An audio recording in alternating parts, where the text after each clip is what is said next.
Chers amis, chers collègues, chers étudiants, c'est un plaisir renouvelé qui m'amène devant vous en ce début d'année pour vous présenter tous mes vœux les plus amicaux et sincères pour l'année 2017.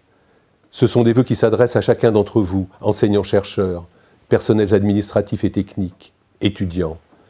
Vœux de succès professionnel bien sûr, mais avant tout, vœux personnels de santé, de paix et de bonheur pour vous-même et pour tous ceux qui vous sont chers. 2016 a été pour notre faculté et ses hôpitaux une année de travail intense. Effort pédagogique tout d'abord, les premières épreuves classantes nationales informatisées, les ECNI, ont été un incontestable succès technique, mais elles ont aussi démontré que nos étudiants étaient bien préparés et très performants. Et la faculté Paris-Descartes est toujours à sa place, c'est-à-dire dans le peloton de tête.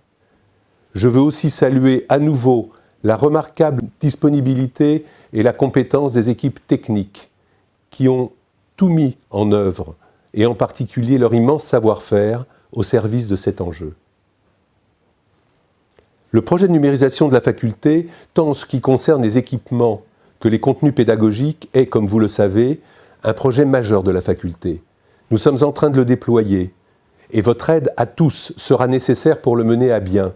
Nous solliciterons davantage cette année les enseignants de la faculté très rapidement pour que ce projet avance au mieux. L'interaction entre la faculté et les sites hospitaliers et l'élaboration de projets hospitalo-universitaires intersites se poursuit. Les premières réalisations concrètes voient le jour. Elles doivent se poursuivre sans faiblir. Il en va de notre cohésion et de notre efficacité. 2017 sera l'année de préparation du prochain contrat quinquennal. Cela concerne toutes nos activités, bien sûr, mais en particulier la recherche, aussi bien celle menée au sein de nos 7 instituts de recherche que dans les équipes de recherche clinique. La faculté aidera ces équipes, parfois émergentes, à mieux fonctionner et à trouver, lorsque c'est nécessaire, les premiers financements si difficiles à lever. Une dimension importante de notre faculté est son rayonnement international et les partenariats qu'elle a tissés avec les facultés d'Europe, des États-Unis, d'Amérique du Sud ou d'Asie.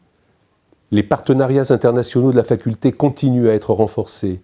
Les échanges d'étudiants sont plus nombreux. Notre offre s'est diversifiée et développée au bénéfice de nos étudiants. Le projet de fusion entre les 3 universités P3, P5 et P7 entre dans une nouvelle phase. 2017 devra voir émerger une réelle vision d'une université Sorbonne-Paris-Cité pour que ce projet soit crédible et enthousiasmant. Ce n'est qu'à ce prix qu'il méritera d'être poursuivi. Comme vous le voyez, les enjeux et les projets ne manquent pas. J'insiste sur la nécessaire mobilisation des enseignants pour faire avancer ces projets. Je suis sûr que vous répondrez avec enthousiasme à mes sollicitations. Notre faculté a une place à tenir, la première. Cela nous demandera de maintenir, voire d'accentuer nos efforts, tant pour les étudiants que pour les enseignants. Je vous adresse à tous, à nouveau, mes vœux pour que 2017 soit une année de paix, de succès et de joie pour chacun d'entre vous et pour la faculté de médecine Paris-Descartes. Très bonne année 2017.